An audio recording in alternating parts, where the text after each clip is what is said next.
కారపు మెతుకుల సద్దన్నము కర్రునాగలితోని దోస్తానము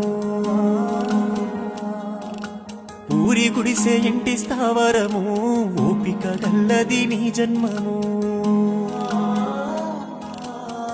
నాన్న చెబుతున్నా నీ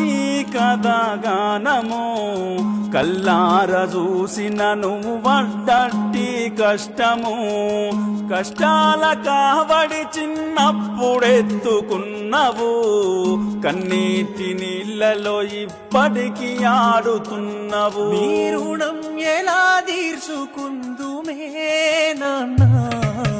నాన్న నువ్వు లేకుంటే నా పానం ఏడిదే నాన్న నువ్వుంటే నా కడుపెప్పుడు మాడదే నాన్న నీ ఎదల మీద ఆడుకున్ననే నాన్న నీకేమన్నైతే నేను ఉండనే నాన్న చెబుతూ